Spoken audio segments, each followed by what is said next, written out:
This podcast is brought to you by Mills Media. Hello Bondi podcast listeners. The guest on this episode is Hamish Young. Now Hamish is the co-founder and one of the head trainers at the Virtus Gym right here in Bondi Beach. At the age of 16, Hamish was diagnosed with Crohn's disease. In this episode, we talk about the symptoms that led to Hamish being diagnosed at the age of 16, the mental and physical challenges that Hamish lives with every single day, and the healthy routine that Hamish has to adopt to avoid these flare-ups. I'd like to thank Hamish for coming on and sharing his story, and I really hope you enjoy this episode. This episode is sponsored by Remote and Chief Nutrition, but I'll tell you a bit more about the both of them later. As always, remember to give us a follow on Instagram at the Bondi Podcast to stay up to date with all of our guests and episodes. Subscribe to our YouTube channel and give us a follow on Spotify. Cheers! Hamish, welcome to the Bondi Podcast, mate. Thanks for having me, Chris. Good to be here.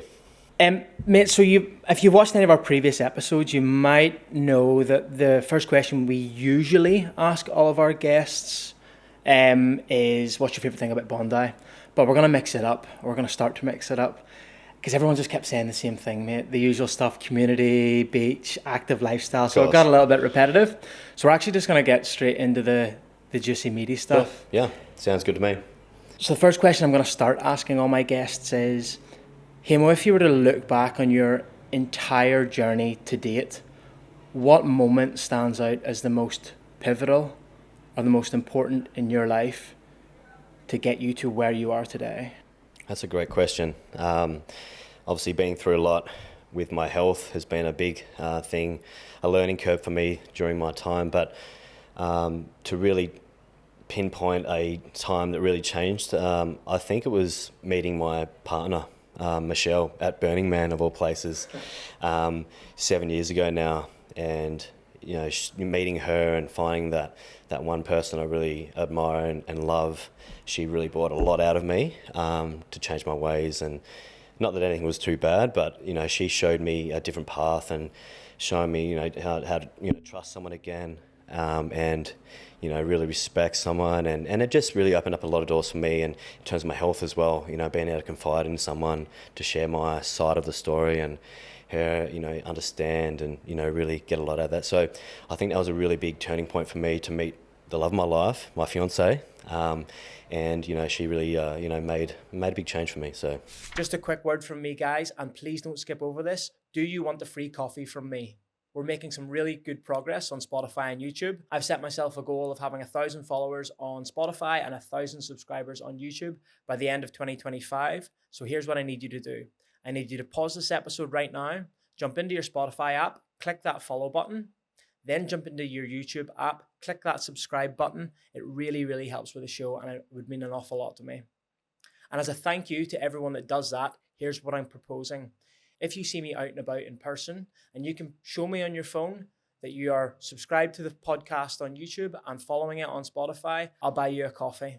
Can't say fairer than that. But here's the thing, you've got to be subscribed on YouTube and following it on Spotify to qualify for that free coffee. How does that sound? Cheers. Mate, we're not going to skip over Burning Man without you telling me a bit more about Burning Man. Yeah. I'd love to go. It's on my bucket list. It was amazing. It was my third time actually. So it was 2018, and our good friends were getting married there. So, at Burning Man? At Burning Man. So crazy. And we're like, how's this going to work? This is impossible. But it was the most amazing wedding. It was just outstanding. And so how we met actually was quite funny. We flew into America, and I was meeting up with Brabs, my mate who was getting married, Mark. And that was place in, where was it? Portland. We went to Portland, and they had this little Airbnb, and they're all there, and Mosh was there. Michelle is my fiance's name. Call her Mosh. And she was there, and she was sleeping in bed with a girl at that time, and I'd rocked up late in the middle of the night, and I was like, oh, what's going on? I don't know where to stay. Anyway, there's a bedroom, but I was going through other doors, and oh shit, someone's sleeping there. And Mosh was with this other girl, her friend there. But I assumed they might have been together, and I had no idea. So in the morning, I'm getting up, everyone's meeting everyone, this is great, how are you guys going? And then there's Mosh, she pops out, and I just had that moment oh, who's this girl? But she was with this girl in bed, and I'm like, oh yeah, they must be together, whatever, that's cool, awesome.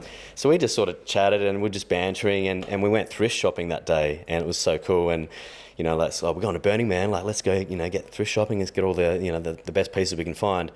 And we were just hanging out. And then it just sort of evolved, and we were thrift shopping together, and we're trying on clothes, and we just had this little spark straight away. And I just knew, like, oh, this is different. This feels weird, but really, really nice, And we're about to do Burning Man together, so I was just like, okay, let's just see what happens. I'm not there to meet anyone or do anything. I was single, and I was sort of enjoying my time, so it was quite interesting to see how that was going to go for me as well. But then, we all get ready, we take off and head into the burn, and we were in this camp. So the guys were having the wedding.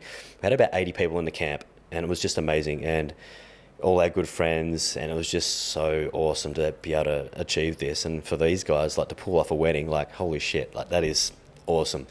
And so we get there, and everyone's, just getting along, and I start chatting with Mosh again, and again, we just had this spark, and we just hit it off, and we're literally inseparable the whole time for 7 days. 7-day festival, right? It's huge in a desert, and obviously all the things you do, whether it be alcohol, drugs, all this crazy shit, and it's just like go, go, go, and we're basically just on that same level, and we just had lots of fun together. And always think about a romance at Burning Man as like a quick little thing, and it might not exist after that, and we sort of, we got through the burn, had an epic time together, and we just shared such amazing moments. And then after that, we went to Lake Tahoe and do like a decompression session there. So after you do the burn and go and explore and do all these amazing things there, you're just like, wow, so overwhelmed, to come down and do this little decompression session somewhere. And we all head to Lake Tahoe every time and get a full camp there, like, 60, 80 people, whoever can make it there, and have this really cool cabins, and just like, it's right by the lake, and it's beautiful, and it's just a really nice time to spend. And me and Mosh, we got a little cabin together, and we were staying together, and it was just there. It was like, she was going back to Canada. She was living in Canada. Is she Canadian or is she Australian? She's Australian. Right. She's from Western Australia, but she was living in Canada at the time. So when we were about to leave, I was heading back to Sydney, and she was going back to Canada. Shit. So that was a scary moment. Like, oh, is this real? Is this going to be a thing? And then it was quite upsetting to see her leave, and I was like, oh no, I'm falling here. What the hell's going on? I wasn't looking for this. It's just happened. So that was pretty cool. She left, but within that day, we're chatting, and then I'm like, should we catch up? Like, what are you doing? I'm here for like another week. I'm going to go to LA. And she's like, oh shit, okay. Let me just check flights. Let's make this happen. So the next day we're talking. We're like, okay, is this actually going to happen? Like, I'm going to LA. She's going to fly back over from Canada, and she ended up doing it. She drove all the way to where she was in. Where's the place in Canada? Can't remember the place. But she drove all the way to the airport, got out, got on the flight, and then flew straight to LA, and we met up, and we just stayed together for another week, and that was sort of that make or break, especially after the burn and what we've been through together, and no drugs, no alcohol, just us in our time, and getting to know each other, and it was really nice, and we just had a really beautiful moment together for a week, and again, I had to leave at that time, and I was heading back to Sydney, and then she was going back to Canada, but I think we just had that moment, like, I think this is something worth exploring here. We want to give it a sort of a shot, and we did. And she went back to Canada, went back to Sydney, and a few months later, she was heading back to WA. So her visa was sort of up, and decided to come back, and we spoke. I'm like, okay, maybe come to Sydney for a weekend before going back home, and she did that, flew in. I think it was around October, November, and then we just had a really nice weekend. We got to know each other a little bit more, a little bit more detailed in our personalities and things like that. And it really went well. Like, we just had a really nice weekend, and again, then she went back to Perth, and we did long distance. So we decided, okay, let's give this a go. I think this is nice, and I think we're working together, and we've obviously made this happen with all the the past weeks we've spent together. So we did long distance for nearly a year, and that was really tough. Even with Perth, Perth's so far away from anywhere in Australia. And I lived there for 7 years myself, but to fly there just for a weekend, it's too hard. So far it's the time difference and everything. And doing that for a year, that was quite challenging. And I remember being every couple of months, and it was great for the first part. And then it started getting a bit like, you start resenting, and like, I'm doing this and she's working late, and my lifestyle's at the beach, and she's like, oh God, like, you're always doing that. And she was just like, work. And I'm just like, the time difference was really hard. And so we started drifting away a little bit. And then when we'd see each other, I'd fly over there for like a little weekend or whatever, and it would just all hit back again. We're great, and it was like, this is why we're doing it, you know. And then come to the point, she got a job opportunity in Sydney, and she had an interview. She came over, had the interview, everything went well, and then COVID hit. So COVID hit that literally like a few days later, and she was here, and that was quite funny because she just came over for the interview. It went well, and then COVID hit. And then it was like lockdown, and it was like, oh shit. So me and Rawson were living together on Warners Avenue, and you know, it was our lads' pad, it was our place, and you know, we hadn't had girlfriends or anyone stay with us or do any of that. So Mosh was there, staying with us at the time, and then COVID hit, and like no one was able to fly anywhere or do anything. It was just like lockdown, no one had a clue. And then Mosh was there with me. I'm like, okay, we've been doing long distance for a year. Now you're here. Okay, you're going to have to stay now. And like, and with me and Ross as well. So it was like lockdown with me and Ross. She's now staying and living there. Ross was a bit like, what's going on? And COVID was happening. So we're just like, what the hell's going on? What are we doing with life right now? But I was happy.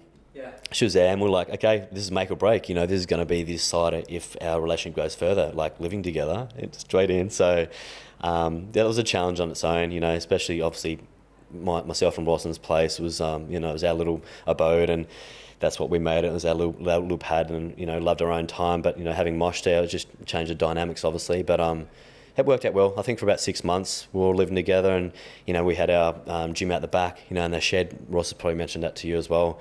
But that was our little shed through COVID, and it was a really good thing that we were able to provide for the community as well, and having sessions and, you know, having the gym. It was a really cool thing that we were able to do. And however long that lasted, but yeah, myself and Mosh, we ended up moving out, not too far up the road actually, up the other end of Warners Avenue near the bakery, right next to the bakery there. So we moved out, and obviously we're going really well, and everything was fine, and we moved out together, and that was our next big step. So I think that was like 6 to 8 months later, and we lived in Warners Avenue for another 4 years.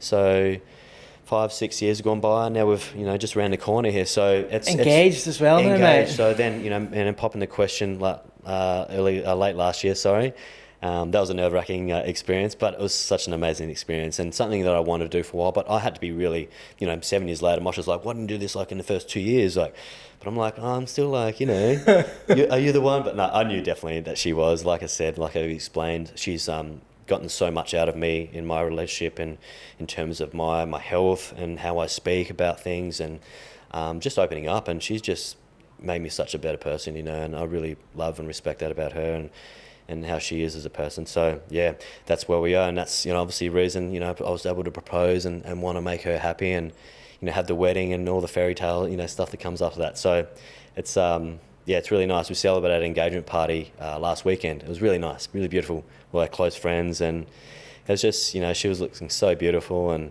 just such a really nice night to celebrate together and have that moment. And you really realise, oh, you know, this is us, this is about us, and, you know, you get to really treasure those moments together. So that was really nice, you know. And, you know, next is all the planning. We actually had a big chat on Friday. We went for dinner, and we started talking about the wedding and what we're going to plan, and the dates and all this, and then kids as well. It's another big thing we're trying to, you know, make happen. So I'm really keen to have kids, and I think we both are. We're just like, it's never the right time, right? You just, you know, just let it happen and just go with it now. But we're both really excited about next chapters and where we're at, and I think that's me being so comfortable that I'm able to feel like that now. And I never thought I'd be like that, you know, with my health and my past and things that have gone on. So yeah, really excited for the part, you know, for that to come, and really excited to do it with her.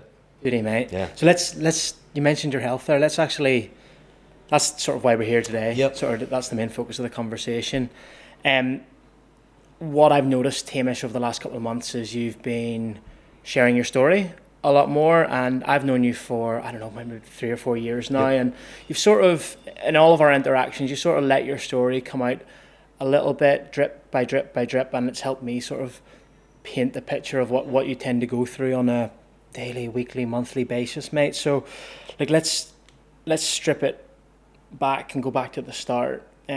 So you've got Crohn's disease, Hamo? I've got Crohn's disease, yep. So for people who don't necessarily know exactly what Crohn's disease is, yeah, in your own words, what's Crohn's disease?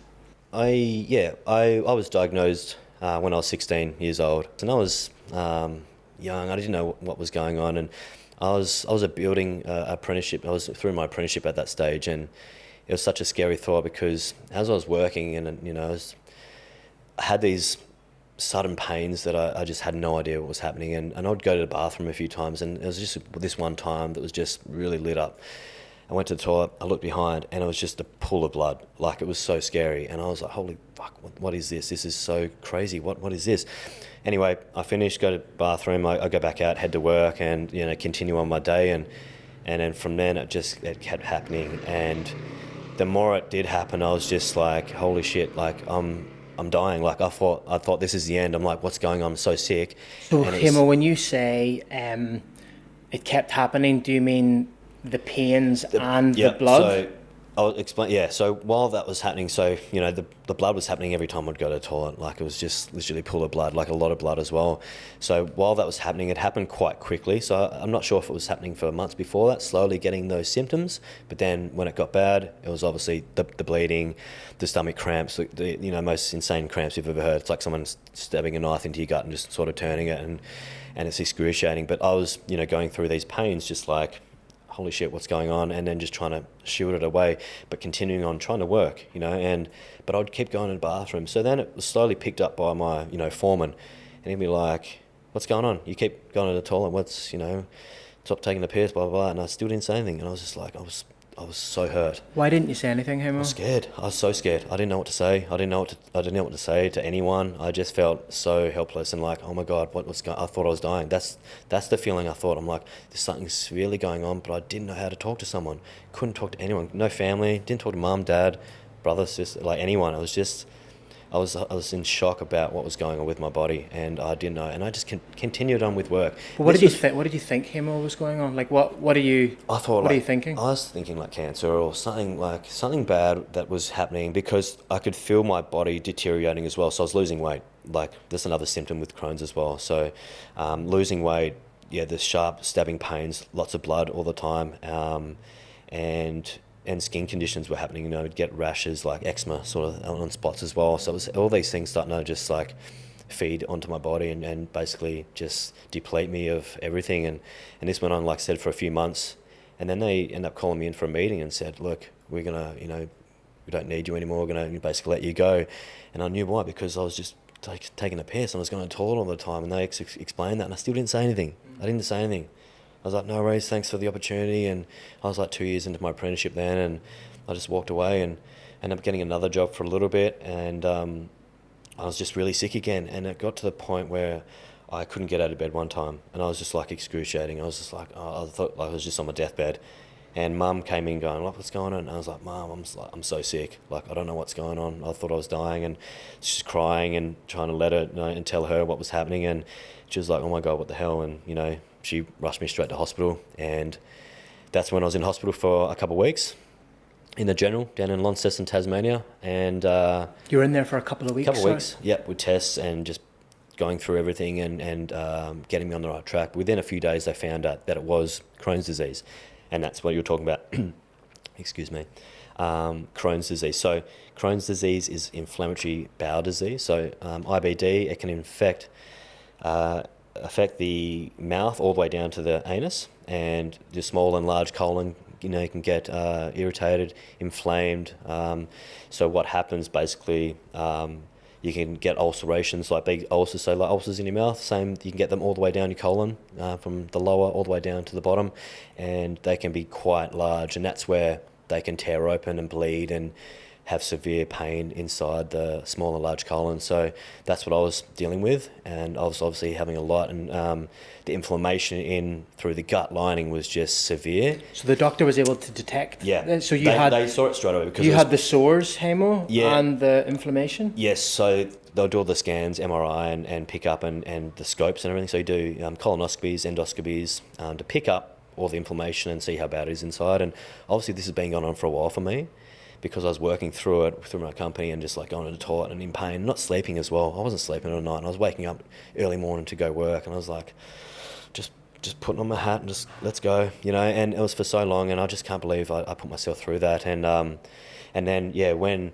when I first got diagnosed, I was like, that's what it is, it's Crohn's, and I still had no idea what the hell Crohn's was, and getting told that this is, IBD, inflammatory, bowel disease, and this is what it's about. And, so I was medicated straight away. They put me on some really powerful drugs, medication, to alleviate, obviously, the pain and get the inflammation down, and expensive stuff and trial drugs and things like that. So within a couple of weeks, I was good, and I was able, and I was okay, and Rawson was by my side at the stage when I was getting the first infusion done, which was infliximab, a really powerful medication that eases the symptoms of Crohn's or colitis. And within a week I started feeling a lot better, and I was able to leave hospital and sort of continue on my life. And the funny thing is, I went through that period with work and going through these pains and struggles, for months. I don't know how long it was, but it felt like months, and it was quite bad. And my company ended up hitting me back up, and they found out, and they offered my job back because they knew what had happened, what I was going through, but I didn't speak up about it and talk about it with anyone until my mum actually said, what's going on? I'm like, I can't even get out of bed. So that was pretty bad to get to that stage with not being able to speak up and talk about it, because I had this, I was sick, and I had a problem, and I wasn't able to, speak up about it. That was really bad. So Hamo, before we sort of move on to talk about your experience of actually living with Crohn's day to day, like just on the disease itself, what do we know about what potentially causes it? That's a good question, and that's still something today that not many people do know. It's, autoimmune is such a broad thing. So anyone's got autoimmune. It's like, oh yeah, you take some medication, you do this, you eat well, it might fix it. But really, it's still in the dark. It's the same with IBD and Crohn's. It's like, is it hereditary? Some may say, it is. And I've got no one in the family line that's got it, and any gut problems as well. So we've checked and talked to everyone, and we haven't had any feedback about that. So, and then they say, it's environmental. Could be stuff that could be stress in the life, and food and intolerances and things like that. So, but when you were young, Hamo, before it kicked in at the age of 16, looking back, did you have a stressed life? Yes. So that's my upbringing as well. So broken family. Growing up in Launceston, it was tough for myself and my brother, older brother. And mum and dad, being like 20, 21, and they're married and having us kids and stuff like this. Early 20s when we're old enough, 4 or 5, and seeing them trying to live their life and where they might be partying and smoking and drinking, and we're sort of these little toddlers just running around, and we're trying to sleep, and they're coming in and smoking cigarettes and smoke everywhere and drinking and just loud music. So growing up with that was quite, That was normal to you growing up? Yeah, normal. Wow. But those parties were, felt constant to me, and it's something I'd love to actually chat further with mum and dad and find out a little bit more about that. But that was constant, and me and my brother just always, trying to sleep and, getting woken up by these, the loud music and parties and whatnot. But how old were you, Hamo? I would have been like 5, 6. And you and your brother up in your bedroom, but there's and a lot of stuff going on. Room and all that. Really? Yeah. So it's just and it felt like it happened a lot. And so mum and dad, they, and we'll see, some fighting, domestic violence a little bit. I just remember one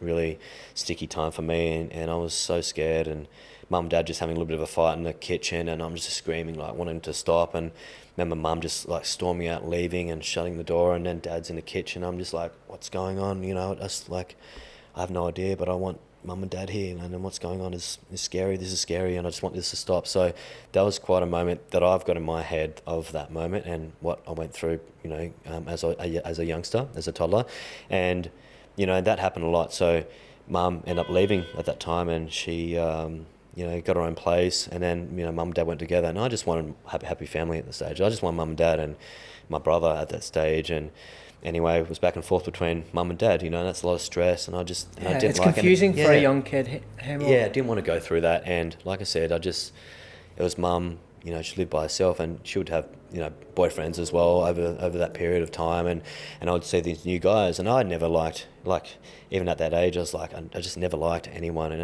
I suppose because dad's my dad, and I don't like someone else who's that person with my mum, and it sort of, it really rocked me, and it really put took me back into my shell as well, because I couldn't speak up, and I never did, and I always did that, and that was a really shitty moment for me to deal with that, and seeing these, partners of mum, and and Dad obviously would as well, but not like, it was a different side that I'd see with Mum and these guys and younger guys, and just never got along. And this would happen for years. Anyway, years later, Mum and Dad got back together, and they moved house into a nicer suburb in Launceston, and we moved school as well. So I moved school when I was in grade 5 and ended up doing year 6 in a new school. So the last year of primary, going into a new school. So that was tough as well. And Mum and Dad together, but I was happy because hell yeah, like Mum and Dad together, happy family again. This is all I want, you know. This is everything, and made me so happy again. And you know, I did this year 6 at a new school, and I was fitting right in, and everything was great. And then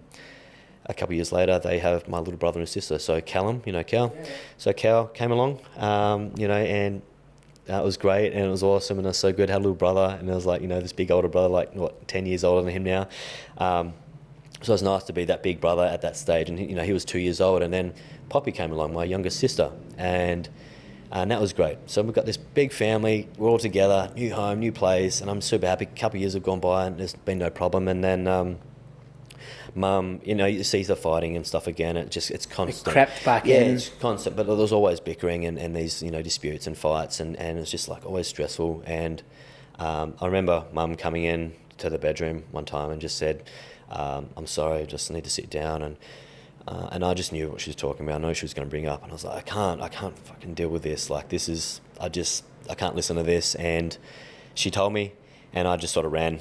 I ran and went outside and just sort of like went for a run, because I couldn't hear that, you know, what she was going through and what she was trying to explain to me. I knew exactly what it was, and yeah, she was leaving again. So, you know, leaving everyone, it was just a really sad moment to deflate my life. And I was just heading into sort of, you know, going to high school, year 8, I think it was. And again, wanting a big happy family, seeing my friends having families. And it's just always what I wanted, you know. And I think that's been a big part of me growing up, about love and trust, and, you know, a lot of stress throughout that time. So, you know, who knows what, you know, where this comes back to health reasons, where stress can be a big impact on your health, you know, implications and things like that. So, but yeah, that's what happened at that stage, and I was just really rocked again, and then yeah, that was it for good. Mum left, and you know, again meeting some other guys, and it was the same stuff, and I was just like, oh, I can't do this again. I'm just so over it.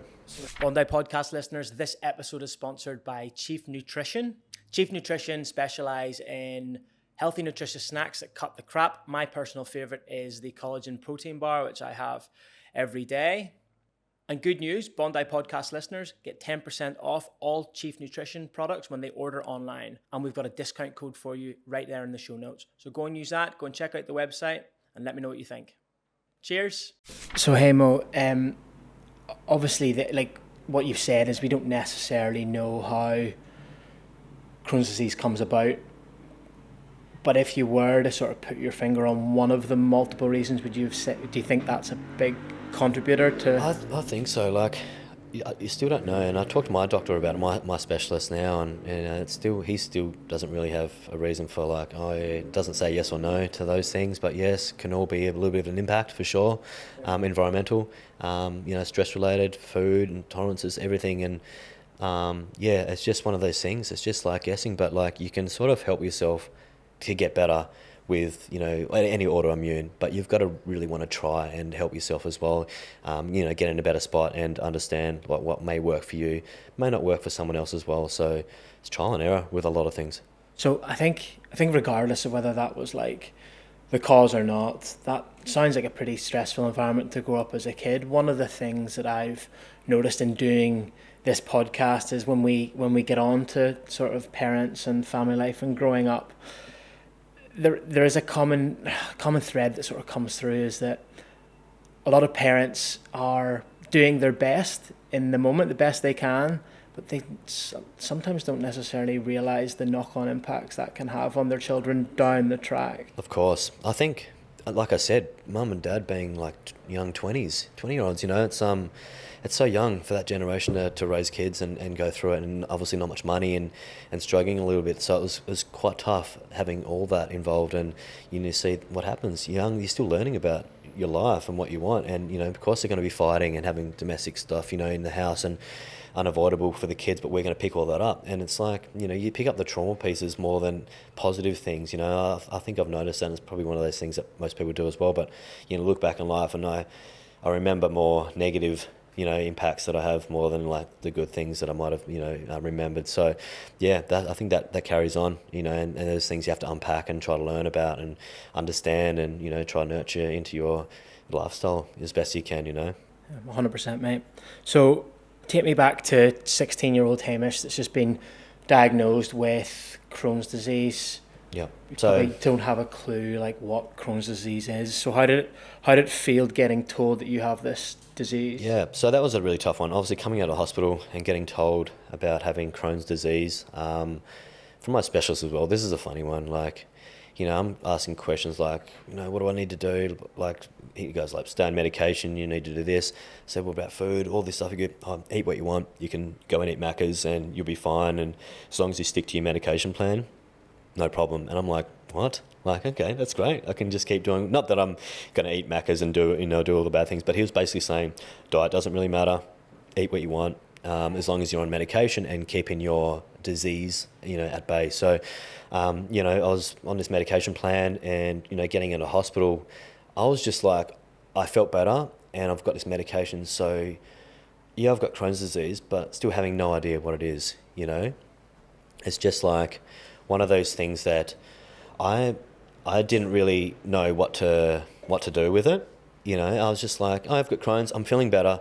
Let's just move on with my life and forget I've got it, and that's the kind of attitude I was having towards having this disease. It's a lifelong disease, right? And it's an incurable disease. So you've just got to manage it through Crohn's and through health and, looking after yourself. But at that age, I was going on 17 years old, 18 years old, and just having no real idea, just like, yep, I'm going to live my life now. I'm okay.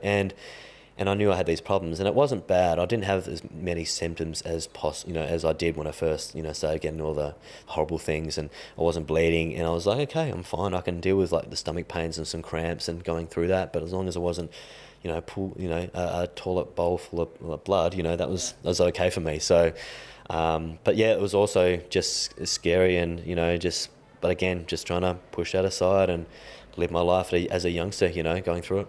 Hamish, I'm interested in terms of like how did it evolve as you moved into your 20s? Obviously, in your 20s, you're going out a bit more, you're drinking, you're partying, you're dating.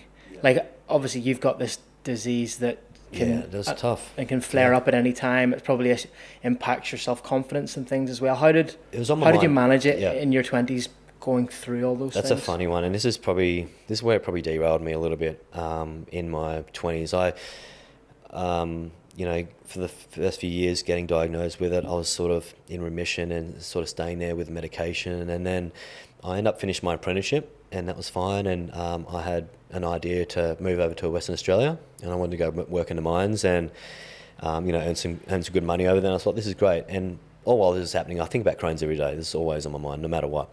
But I was feeling good, so it wasn't so bad. And I ended up packing my bags, and I got my car sorted, finished apprenticeship, and I headed over west, and had my best mate with me at that time, Mitch. And we went over together, and we applied for jobs, trying to get into mine, and not realising it was impossible to get a job without actually knowing someone or pre-planning something. So we get over there, hand resume, like, oh yep, no worries, there's a resume poll like this big and you're on the bottom. So that was going to take a while to get through. So we sort of lost out on the opportunity there for the first part. But we moved in WA, and we're living the life there, and I had my auntie there, staying with her down in Rockingham for the first part, and that was nice and easy because we had a connection there, and it was just nice. And I remember it was really tough for the first few months because we weren't really working, we didn't know anyone, and we're so far away from Tassie, and we're just like, shit, what have we done here? Like, we can't give in, like, we're not going home.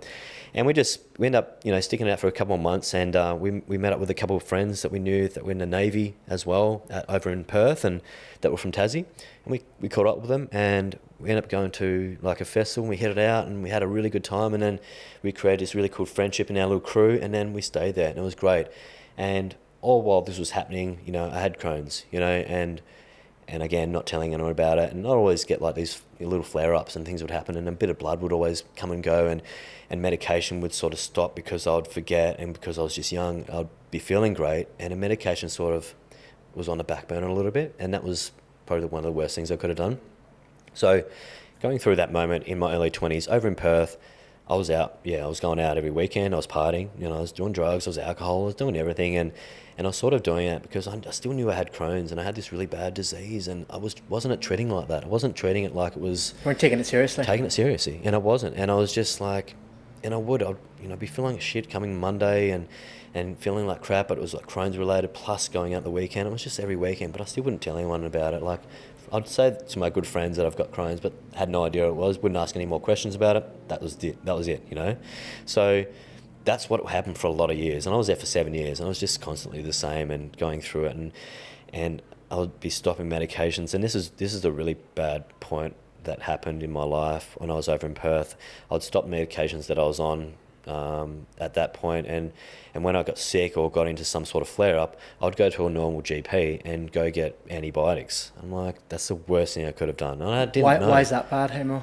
So antibiotics is just basically, it's just killing everything inside. All the good, bacteria that you might have, that's just going to clear you out, and it's going to just make everything worse, and then not really help. Might help the Crohn's and the inflammation for a wee bit, and then bang, it's just like, it's hell from after that. So, and I did that a few times, instead of going to a specialist and going to see some, because I was just partying and I've got no disease, I don't have Crohn's, and I'm just living my life. But I always had into my back thought, like, you've got this, and you've got these pains, but you're just like pushing it aside, and you're not talking about it with anyone, and that was really scary. But I just kept doing it. Do you think there's a bit of escapism there, Hamo? A bit of, if I go out and party and drink, it means I don't need to think about having Crohn's for a night? Yeah, it was, and I just wouldn't, and I was always in pain, and I always just pushed to the side, and I'd get high, I'd get drunk, and I'd do those things every weekend, and it was much the same. But I just kept I don't have it, and it was just, that's what I've done all my life. I've literally done that all my life until sort of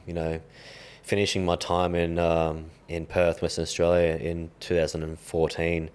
So that was the same, years in, year out, just doing the same stuff. And I remember 2014 came about, and we went on this big travel trip, myself and my two best mates from Perth, and we did like a big Euro trip, and it was amazing. But it was all about festivals. We did like all the big festivals. We did like Tomorrowland, Exit Festival in Serbia. We did Amsterdam. Then we flew to New York, and then we did Shambhala in Canada, and then we finished like with Burning Man, in Vlad. So it was like a really awesome trip for like 3-4 months of like just absolute fun, and it was amazing. But again, I'm going through and partying and doing all these things, and like I've got this Crohn's, and that was 2014. And I think it's just over the years of a bit of neglect, it's definitely, made it really tough on me now for dealing with it, and how, a lot of scar tissue, a lot of things that have built up in my gut and probably haven't looked after enough. So it was a really challenging time through that, that period living in Western Australia, in my early 20s all the way up to 27, 28. And then I did that trip, and I moved to Sydney after that. It feels like, Hamo, you were trying to find a balance, right? You've obviously been diagnosed with this disease that you've got to take seriously and try and manage so you're not in chronic pain all the time. But then also there's an element of, hey, I'm in my 20s and I just want to live like a normal 20-year-old, just like my mates. So that's probably where the pushing through came through, exactly. right? Yeah, exactly right. That's exactly. I just wanted to be like anyone else. I was like, why do I have this? Why do I have this disease? And I've got to suffer with this, and it was just really tough to grasp. And that's again why I just wouldn't speak up about it and talk about it, because I didn't know where to start with it, to be honest. I didn't know how. It's like I felt I didn't really know much about it either until later on in life, because I was still young, and I'm young. Like, why am I sick? I should be thriving. It's not fair. I should be playing sports. I should be doing all these things that I love, and I always did do that. I always number one that and this goes back to when I was getting out of hospital when I was 16. I got out of the hospital saying, I'm going to train, I'm going to live my life really healthy and look after myself. But I still just kept it all to myself. But I still did train. And there's one thing I really took care of, and still to this day is like my number one focus was, I'm going to be healthy, I'm going to be fit, I'm always going to train, and just have a healthy lifestyle. And even with going out and partying and all that stuff in Perth for those years, I still did, come Monday, I'd still force myself to go to the gym, feeling like shit or not. I'd still make it there, and you know, consistency and just like, you know, making that my lifestyle to, you know, be a healthy man and keep training. So that was a really big part of me now to this day, and how I treated my life, you know, with training and everything else involved in it. So and trying to eat as healthy as possible. It's not, I didn't eat shit. Like, it was more the partying and the drinking, and that was probably the worst thing I could have been doing. Tell me about the flare-ups, Hamo. The flare-ups have been, especially, so that during that period, it wasn't like, you know, from say 20 to 28 was sort of manageable. It was okay, and I could sort of get along, and I was still having some bad flare-ups, but it's only been like the last 6 years that have been sort of really difficult. And I've seen you walking around Bondi, like, you know, at the tail end of a flare-up. Exactly. Like, so just tell me about the stuff more recently. Yeah, so, and new things can just pop up as well. But the flare-ups, again, I've had like fistulas and fissures. So fistulas are like, so in the backside, and they come out of the anus, and they can like be, it's like a little pus-filled sac, right? And it can basically just sit on the backside or inside the anal area and create inflammation. And then what that does is just like excruciating pain, and it needs to be like either cut out or drained or have a seton bed. It's quite intense, but it's something that comes along with Crohn's, because, you know, there's so many symptoms, and one of the ones that is probably the worst one that sticks out is obviously going to the bathroom a lot. You know, I could be going to the bathroom up to 20 times a day trying to pass. Not passing much, but the urgency's there. You know, the gut pains can make me want to go to the toilet up to 20 times a day. Is it number one or number two? Number two. So I'm sitting in the bathroom, like, you know, wanting to go, and I'm like, straining and stressing and deep gut pain, and I'm like, it's really struggling, and, you know, nothing sort of comes out, but it could be a bit of blood. And most of the time it's probably a little bit of blood and a little bit of, you know, whatever it might be. And then you're wiping a lot, right? So you're like, you're so sore. And that creates other things that go on. You know, you're constantly, you know, wiping and doing these things. And that can create like fissures, which are cuts and tears in the backside. So fissures are different to fistulas. Fissures are little tears in the anal cavity and area. So they can just open up, and they just open up and cuts and bleed. And it's crazy. And then fistulas are the sort of pus-filled things that are quite big and inflamed and can cause very painful discomfort. So, yeah, that's one of the things. And then obviously chronic fatigue is a really big one. That's what I struggle with probably the most out of all of it, is just fatigue and so tired, and it makes it really difficult to, especially my job and what I do, you know, in the fitness industry as a coach, as a gym owner, and being on my feet all day, every day, and yelling and, you know, having a voice, that's quite hard on me, you know.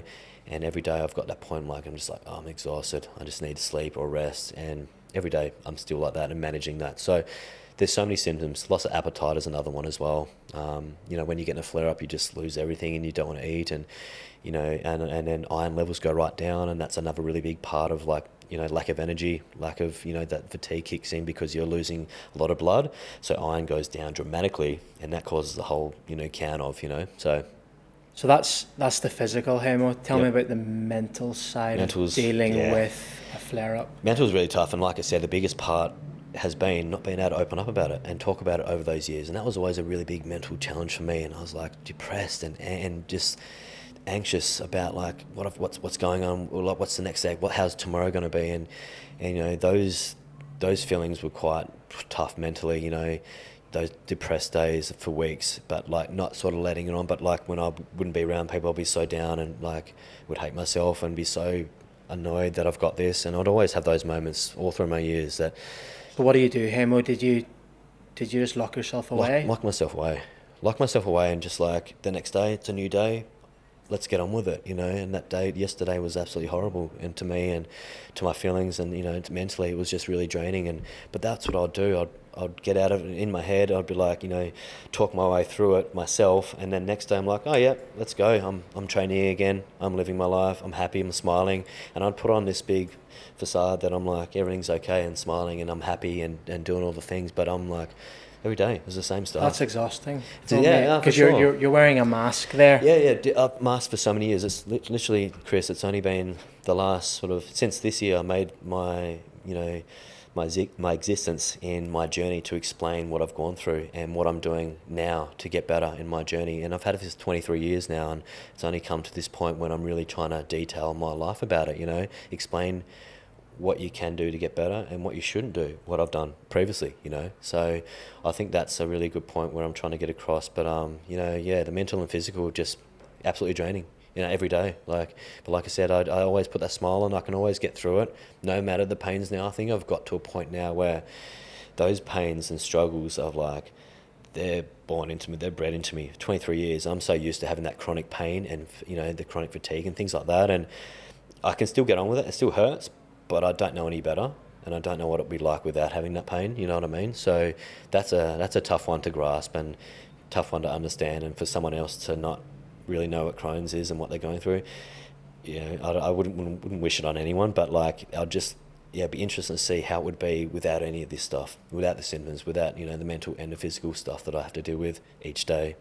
Yeah, it just really blows my mind. What thoughts are going through your head in those dark days, Hamo?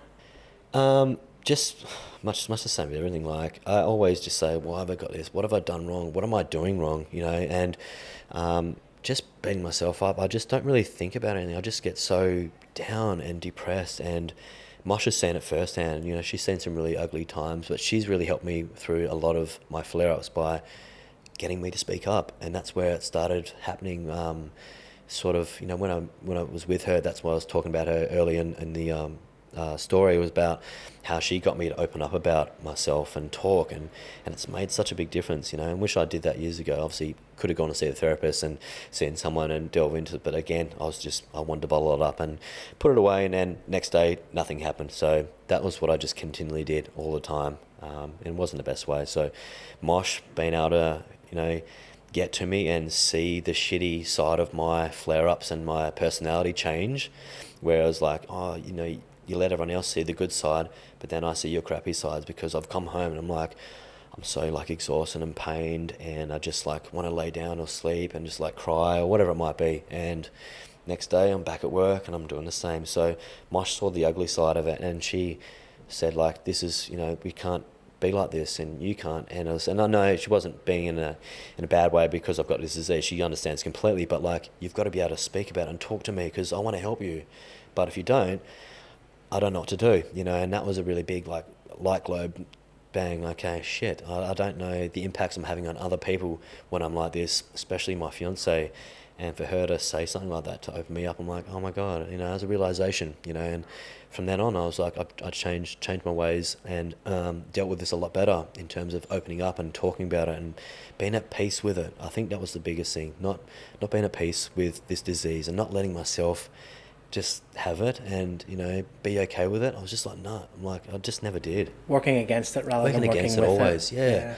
And it was just nice to really go, oh, it was like a big weight off my back when she helped me do that and speak to her and talked about it. I was just like, oh my God, it felt nice. And I'd cry, I'd talk about it, and it was fine, you know. And not that it would help my symptoms or anything, but it would help me feel better up here mentally, you know. And it was really nice to be able to share that. So when you have these flare-ups, Hamo, like how long do they last? Days, weeks? That's a funny one. Yeah, it could be, sometimes it could be a quick little flare. It could be like 3 or 4 days, and it might turn around quite quickly.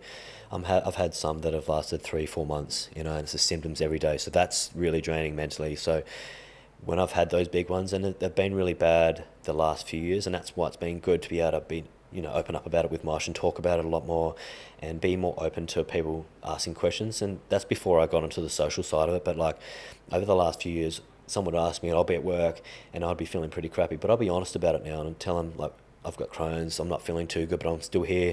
I'm still going to try my best and do what I can. And they could see it. They could see me just fading away. You know, got members coming up to me and going, you okay? I'm like, to be honest, I'm not. I'm fucking horrible right now. And, you know, there was a lot of days, but before that, I'd just try to put a smile. I'm like, yeah, I'm okay. But I'm like, yeah, I'm really struggling here. So those moments have been really nice to be able to share and get people to understand it a little bit more and understand what I've got. And just helps me a lot. And, you know, just really made this, you know, next chapter a lot easier in terms of, you know, where I'm going with it. So yeah. Are you a small business or solo entrepreneur who wishes you had more hours in the day? Have you ever thought about hiring a virtual assistant? Well, the Bondi podcast is sponsored by Remote-E. Remote-E specialise in connecting small businesses and entrepreneurs with the best virtual assistant talent in the Philippines to do all those jobs that you don't want to, so you can focus on growing and scaling your business. If this is something you're interested in, the Bondi podcast can get you 2 weeks absolutely free with Remote. Just go to the website, remote.com.au/contact and enter the referral code Bondi for 2 weeks absolutely free. That's 2 weeks absolutely free. Cheers. So obviously your business partner is one of your best friends, Rawson. Rawson's been on the podcast before. He was episode 1. Yes. And one of the things he spoke about on that episode was you being there for him in his teenage years when he was going through a lot of shit. Yes, exactly, yep. One of the things I sort of observe from the outside about your relationship with Rawson is that it's quite good. Like, when one of you is down, the other one can be up, and to sort of help pick the other one up, and it works both ways because you're both going through your separate struggles. You know, there will be days where you're low and he's high and vice versa, and you just sort of carry the slack or pick up the slack for each other. Ross has been amazing, and I haven't spoken about him yet, but Ross all through my life, really big part, my best mate, my business partner, and just overall just being the biggest advocate for me, and always there in my corner, supporting me, whatever it might be. And he's just great, especially with the business now. He's been amazing. He knows I talk a lot more with him and how I'm feeling these days, which is nice. I never used to do that with him, and he appreciates it a lot. And then he knows, and he's like, I've got this, he can take a day from me, or he can do my morning, and it just makes me feel so much, because I still don't want to do that. I still feel like, no, I've got to work. I can't be that man. I can't let go of my pride and say like, oh, you can take the day and rest. I'm like, no, I'm still going to work, but they're the things I need, and I need that rest day, and I need him to say like, stay the fuck home and rest. So that's really, it's a really big part on him to support me and make sure I am getting the best out of our relationship, and that really helps, and it makes a lot of help. And I really appreciate him as a best mate and business partner as he is, and he's such a hard worker and what he does, and makes the business such a beautiful place to be. So it just works really well. But yeah, he's in my corner, he's on my side, and my day one, he's a good guy. But you've got to do it for him sometimes as well, yeah, right? Of course. Yeah. It goes both ways. You've spoken about like on his podcast and how and what he's been through. So he still has those challenges, and he's the same. Has those moments where I've just got to say, you can step back or rest, and I've got this. Yeah, I've got this, Yeah. and exactly, it works both ways, and I think that's the beauty of our relationship. It's just, I think that's why it's so successful now. See where our gym's going, and Virtus is just taking off, and it is because I think we've just got such a beautiful relationship, work and outside of work. So it's really nice. Yeah, beautiful, mate. One of the things I wanted to touch on, Hamo, was obviously you've mentioned why you're sharing your story a bit more. It's good for you. It's good for other people who might be going through their struggles. It's good to share. How do you strike that balance of sharing your story but not letting it define you as a person? Because there's so much more to you than just fucking Crohn's, mate. Yeah, of course. How do you strike that balance? Yeah, it's a funny one. Like I said, I've shielded Crohn's all my life, and it's like no one wouldn't have a clue that I've got it until sort of recently, especially with the socials that I'm trying to push out there and provide and show my journey and my path and what's worked, and like I said, what hasn't. So it's quite funny. I don't want to just define myself by having this, right? And it's probably come to a shock with a lot of people to see my social side of it. And I've had so many comments and people reaching out like saying, oh my God, I had no idea that, oh, you look so fit and healthy, you look great. I'm like, that's invisible illness, right? That's what it's under that. So that umbrella, autoimmune, and you can't really see what I'm actually dealing with and going through. So it's quite amazing to see the amount of support that I'm getting through this as well, especially since I've started this new journey this year, and showing what works and what doesn't for me. And like I said, what works for one person might not work for the other, and I think that's a really important thing to understand. And it's your own journey, it's your own trials and errors, but if you've got to really try if you want to get better. And I know a lot of people with Crohn's and other illnesses, and I've been on forums and big chats before over the years, so I thought it might have helped me, like understand and be okay with it, but it was quite the opposite. I would have a lot of these chats that would be just talking about the medications and how bad they're feeling and how horrible, and they can't move and they're not fit, and I was like, and it was much the same. It was all negative feedback, and I was like, I can't be around this. And I sort of got away from that, and I just didn't want to do that. And that's what I was hoping were, the social, especially like Instagram, and having a platform where I can spread my awareness and, help the people that might be struggling, like myself as a younger 16-year-old that would need someone like me to be able to look up to, and I think that's very important. I didn't really have that, back when I was 16, get diagnosed, and through my 20s,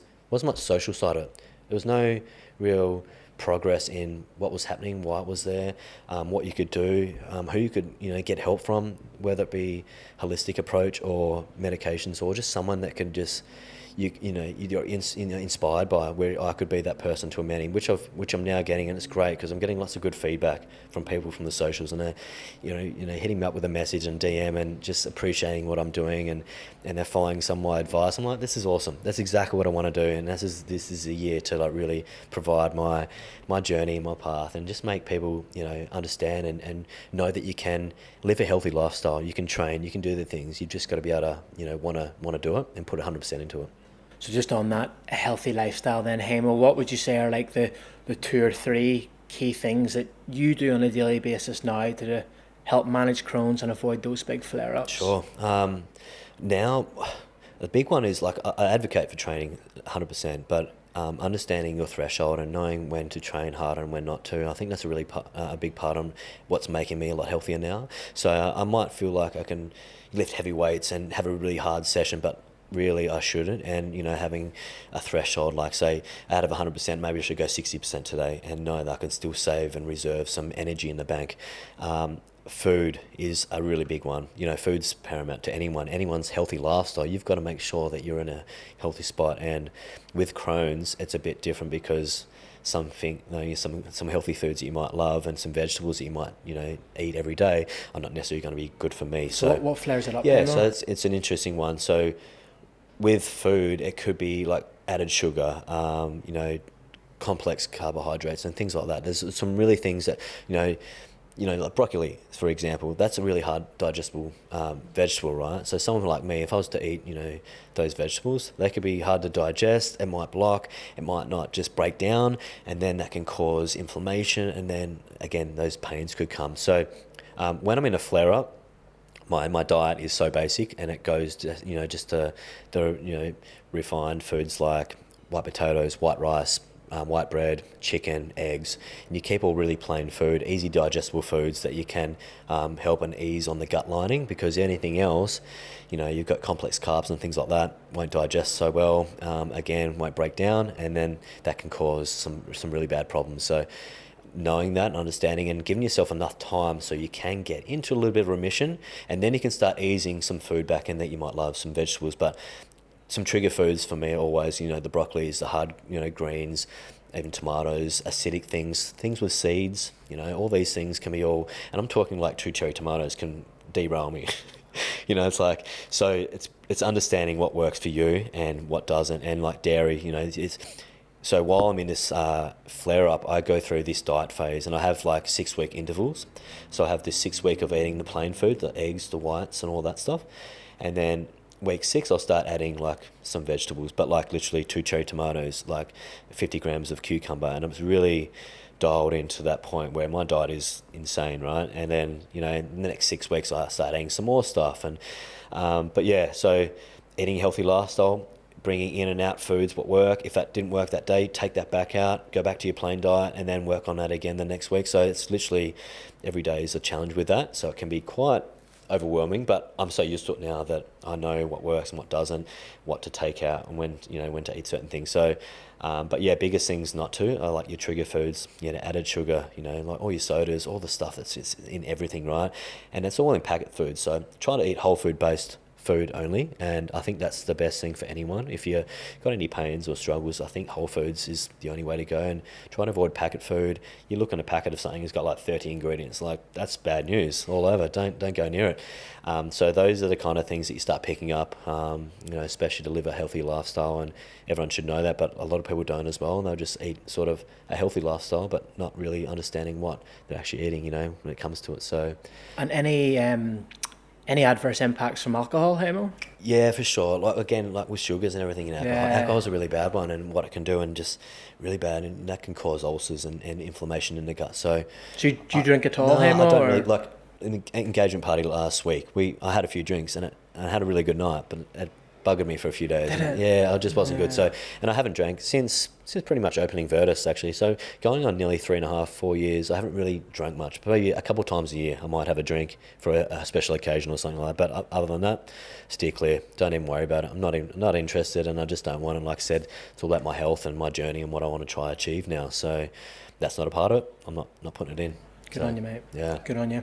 Look, let's look forward, Hamo. I see you're training for a half marathon. Yeah. At the minute, how is training for an endurance event like that, but also like trying to manage your Crohn's alongside that? That's a really good question, and it's something I've really loved. And I started running when COVID hit. I got right into running, and so that was a few years now. What was that?